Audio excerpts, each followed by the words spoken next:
I've been really depressed lately. My current situation with my full time civil engineering profession and finances have been really tough.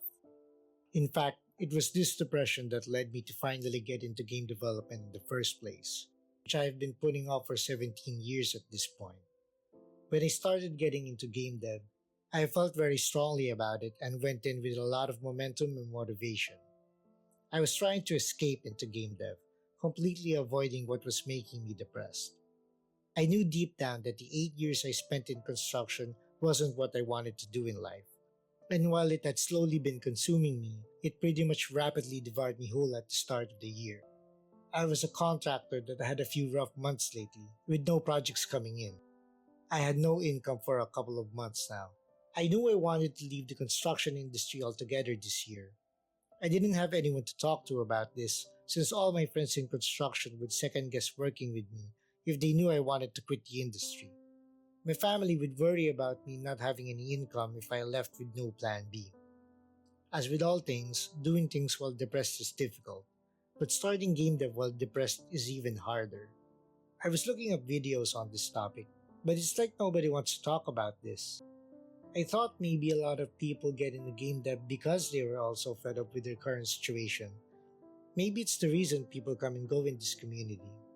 I'm a beginner who wants to do this full time, but learning both game dev and YouTube at the same time is very difficult and time consuming. This video was originally going to be about how I manage my time as a full time civil engineer and indie game dev, and I actually recorded footage of my days during the week. First off, I wasn't used to this type of content, so I kept forgetting to get footage of stuff that was happening. And then when I reviewed all of the footage, it was honestly very depressing and boring. I didn't want to show it to anyone because I didn't want to be reminded of what I was doing full time. I wanted to leave this field entirely. And then, I ended up not having any free time to do any game dev work this week at all. It appeared that something always came up this week, and literally all of my weeknights were taken just like that. I even had to tell my partner to give me a day alone just to work on both the game and this video. Time is the most important resource for a game dev, and it was something I unfortunately didn't have. It was a very depressing week, and adding insult to injury, I pressed the thumbnail test on my previous video, which resulted in it performing very badly. So I was being affected emotionally because I felt that I was failing at both my job and my hobby. My finances were so bad that I put up a post on the assistant subreddit asking for people to maybe give me a chance on Fiverr if they wanted me to make pixel art for them. I made a post on the game dev Discord servers for Hire channel titled Broke Pixel Art in Need of Assistance. I even posted on Twitter and Blue Sky that I was pixel artist for hire. I tried applying for actual jobs here. I even tried applying for some pixel art jobs on Upwork. Nobody responded anywhere. I didn't get even one response. My head was starting to hurt, and I felt like going back to my parents' home. I was struggling with depression, but what I wanted to do, which was game dev, did not deserve to be neglected. Sometimes you have to sacrifice some things in order to get what you really want in life. They say if you want to be successful, you have to be willing to disappear for a while. I feel exactly that since I'm spending all of my free time on both game dev and YouTube. Maybe you're struggling like me, and I'm sure you have your own story on why you want to do game dev. I know I want to do this full time because this has always been my dream. So even with all of the things that are happening with me in my life, I continue on this journey as a struggler because I know that nothing comes easy.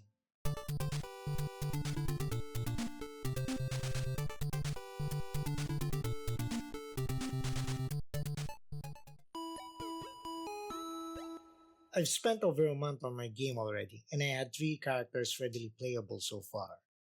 Here's what I was going to implement for the fourth character. I like the fixed jump arcs of the classic Vania games, but I wanted a short delay for the jump. And the direction in which you jump will be based on what button you were holding down during the startup. This would allow you to jump back, straight up, and forward, all with fixed jump arcs. Knowing the problems you could potentially encounter with fixed jumps, I also wanted to put in a ledge grab that allows you to hold onto the edge of a platform.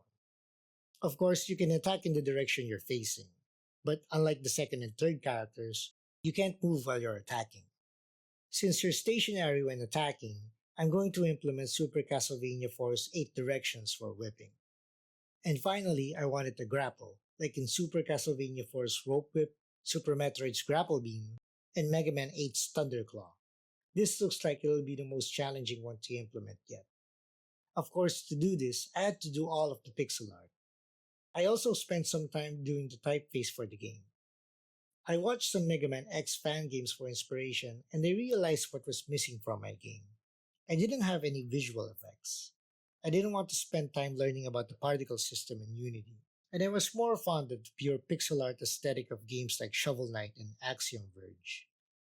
I made the following effects: a smoke animation for when you jump and land, a buster shot hit spark when you hit enemies or walls, a buster shot effect, a hit spark for the second character when using his weapon, a hit spark for the first character when jumping on enemies, and a hit spark for the fourth character's whip, and a flashing animation when you swap characters.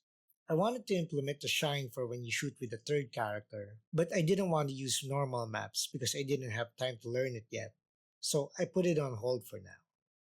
When I was working on the fourth character, I realized that, in terms of balancing, the first character didn't really have any other kind of attack other than jumping on enemies. So I made a spin attack that dealt damage to either side of the character. I made a spinning animation, a swoosh effect, and a hit spark. I also made a training dummy, which made testing attacks much faster, and started working on the level design for the intro stage. I made the whip attack animation where the whip was a child game object of the fourth character because I had plans for the whip going in different directions. I also thought that this would be the right way to go, considering that I wanted to do a grapple with the whip. I was looking for some games for inspiration and realized that swapping characters should pause the game briefly, so I implemented that along with the spark. I plan to do a quick intro animation for each character when swapping. Next, I made the jumping mechanic for the fourth character. This was easy to do. I just made a startup state that detected which direction you were holding down, and then have the character jump in a fixed velocity. Because I didn't have enough time this week, I couldn't get to the ledge grab and grapple hook part. I was wondering why I wasn't naming the characters and giving the game any lore, but I realized that I wasn't really making brand new characters. I was making characters out of a Mario archetype, a Ninja Gaiden's Ryu archetype, a Mega Man archetype, and a Castlevania's Belmont archetype. That's when I finally came up with the title for this game. The game is going to be called Archetypes. If you're struggling with depression, know that there are a lot of us going through it as well. Try to reach out to someone in your life, and if you really need to, get some help. I know this isn't a topic to be taken lightly, but I feel like there are a lot of game devs out there who are depressed but don't talk about it. This shouldn't be taboo to talk about, and I feel like some games should represent this part of life in their game design in some way. I didn't want to talk about money or this kind of stuff at all, since my goal for this channel is really to show everyone that you can make a game from start to finish as a complete beginner. But if you want to help support the game and the channel, as I do plan to do this full time, I actually started a Patreon page. For a very affordable $1 per month, you get access to the following: a playable demo when it comes out, early access to videos a week before they come out on YouTube. I started a Discord server, and you get access to the Patreon only channel, your name in the credits of the game, the website I'm about to launch for the game, and at the end of every video. Even if you cancel after a month, access to all the scripts I'm using if you want to learn how I'm making the game, and the license to use the pixel art asset pack I'm making in the style of the game. I also have a Fiverr account if you want me to do pixel art commissions for you. If you don't have any extra money on you, don't force yourself.